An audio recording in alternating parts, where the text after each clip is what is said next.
sabuwa. A san raina na fi so ki yanto A rayuwa, manufa ta haba ni so ki cuto. a rayuwa, Idan kin ka so ni kin raboto. a rayuwa. Fata na a rayuwa in zamto miki garkuwa. Amma fa ka saka zuciya tunani cikin raina kai da shan furanni. Kalaman ƙaunar kake su gani, zubar so ka bani zani sha babu damuwa.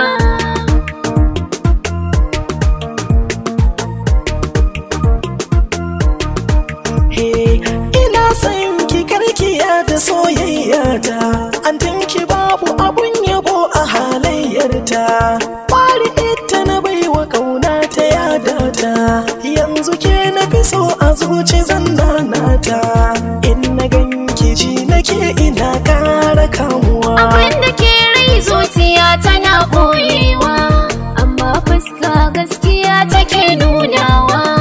Ina son ka tsoro nake a yau ganewa, dan an ci idan ta san hakan zai shiga damuwa.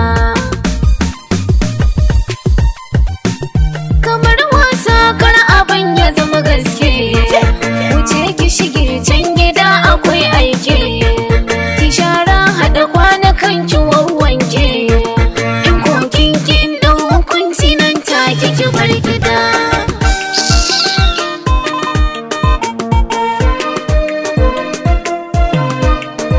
Kai kuma na ga har da ƙara daddagewa, da 'yar ƙauye wai kake ta zantawa.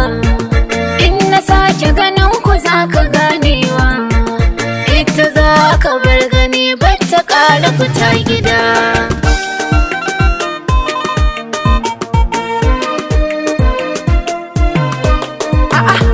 Kauna na baki kin kaya da ta, biyayya kika nuna baki layinta.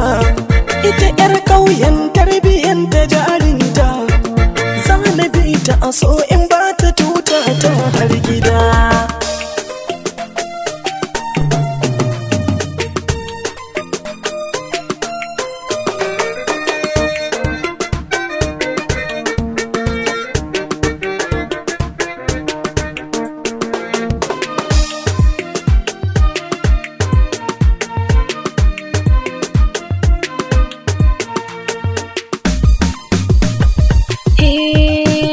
Anti yanzu da ni da ke fa ba tsoro, idan ya so